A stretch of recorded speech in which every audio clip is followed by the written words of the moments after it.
What is good, J-Mike Unisport here today with another tech talk, because the summer has seen a ton of new innovations released, many of which are aimed at offensive players looking to cause chaos, change the game, take their chances, or whatever you basically want to call it.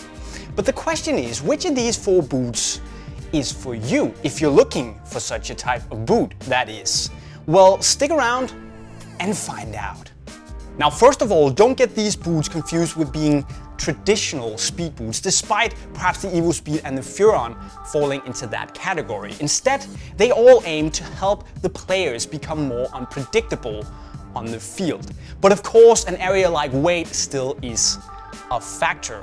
And here we have the evoSPEED way ahead of the others, weighing in at 102/103 grams, one of the lightest boots ever made. We have the Furon weighing in at 192 grams, the X coming in at 212, and the Hypervenom at 213 grams. And while a light boot might not necessarily make you physically, measurably faster, it's still going to provide some sort of mental edge, an advantage where you feel really free and light on your feet. And to some players, that's really, really important. But looking at the Hypervenom and the X, while they might not be considered necessarily light these days, they're still light enough. And you're not really gonna feel that 15-gram weight difference from the Furon. At least most people want on the field of play. So unless you want the super duper uber, I don't believe this light from the evoSPEED SL, you can pretty much go with any of these. Now, looking at the fit department, the 4 boots also vary a little bit, with both wider and then also slimmer options. The fit in the evoSPEED is on the slim side and the slimmest on the table, but the material is going to stretch a little bit, so it does accommodate even slightly wide-footed players. If you have super wide feet, then it's just too bad. But the upper here is a super thin, very flexible sandwich textile mesh that really is gonna wrap effortlessly around your feet to give you a very no distraction close sensation where you don't really notice that anything is actually there. It basically feels like a second skin, which also means in turn that you're not gonna get very much protection or stability, so that's a bit of a trade-off. Now, despite having this relatively flexible high energy return mesh, the Furon has the most rigid upper of the 4. And with the phantom fit cage and the burrito tongue, it offers you a really tight snug and locked in fit to really keep your foot securely fastened on the sole plate for the maximum energy return. And while that sounds awesome, it probably also means that it takes a bit longer to break in the Furon.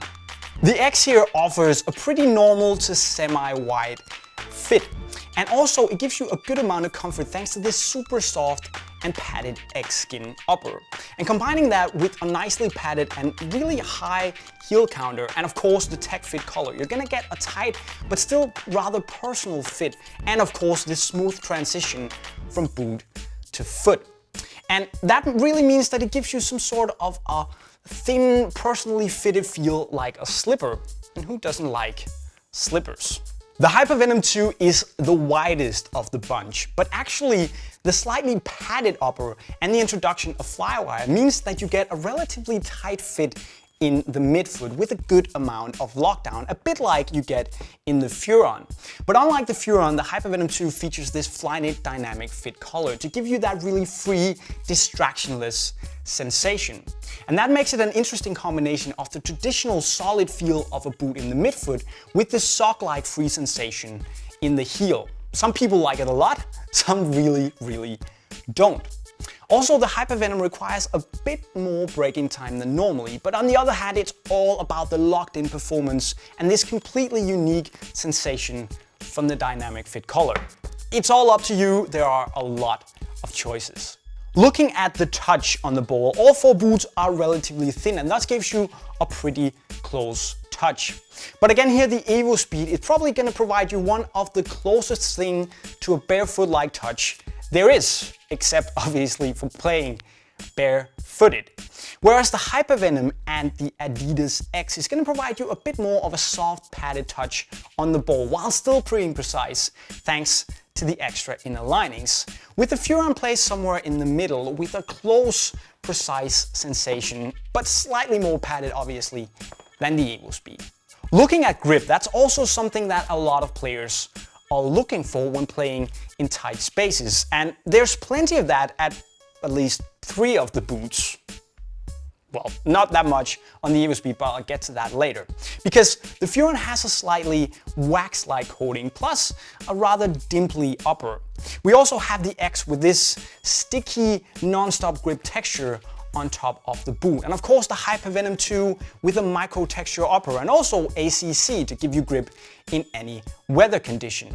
And you do definitely feel the most grip in the X, but common for all of them is that you get enough friction on the ball to feel that the ball is not gonna slip away when you dribble, unless you make a really shitty touch.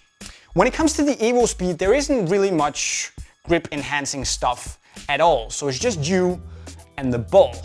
But if you're good enough, it doesn't really matter anyway. Turning the boots around, they're all wired for quick movements. Not necessarily speed, but quick movements. With the Furon and the X, probably more wired for hardcore speed and acceleration. With the triangular studs here on the Furon combined with the really stiff torsion bar, and especially the second traction stud configuration on the X, where you're in touch with the ground from the moment you land till you push off to transfer a lot of energy to the ground. Then we have the evoSPEED kind of in the middle with its conical studs, but also the bladed studs and its torsion bar under the midfoot to give you a really good combination of acceleration and maneuverability. And also we have the Hypervenom II, which has more focus on really good maneuverability, where you have the rather flexible forefoot and the conical studs to really help you move easily through the ground. So whether you're looking for hardcore speed, you could also go with the speed boot there, or a more combination or straight up maneuverability. There's something to choose from. But hey Jay, maneuverability, fit, grip, weight, a lot of things to choose from. Which should I go for? Well, that's basically up to you. I can't make that decision, but I can help you along the way. If you want this completely insane, lightweight, I'm not wearing anything, then the evoSPEED might be a good way to go. Whereas the Furon is gonna give you that really tight, locked-in sensation, ready to do some serious speeding. It reminds me a bit of the Superfly 2 and 3, only much more comfortable, which is good, because they weren't very comfortable.